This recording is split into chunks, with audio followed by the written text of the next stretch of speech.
Op CBS De Wraadpatte in Gariep hien de band van groep 8 een bijzondere gastles.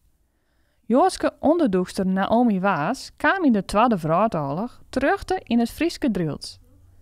Na de bevrijding groeide ze op bij een Joodsk pleeggezin omdat haar ouders en grootouders vermoord binnen in het kamp Sobibor. Mevrouw Waas vertelde via Zoom haar persoonlijke oorlogsverhaal en de band mochten haar vragen stellen. Als je waarom konen in het tiert, wat hien jou dan oorsdien?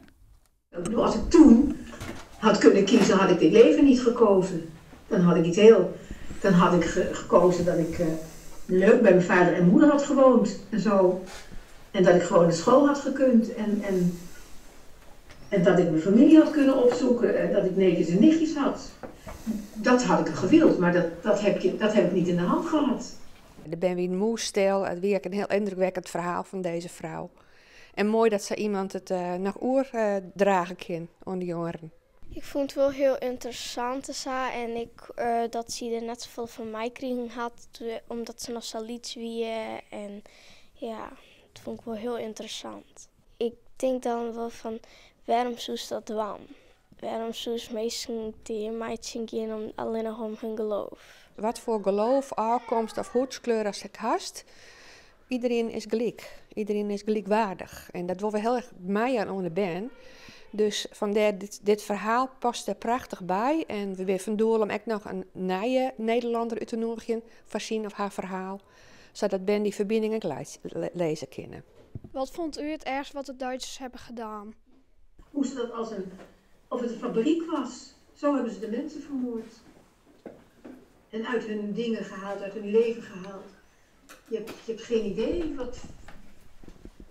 Je gaat toch niet aan het leven van iemand komen? En je jaagt toch geen mensen weg? Nog altijd is dat zo, dat ook nu dat er mensen naar het leven gegaan wordt. Dat kan toch niet?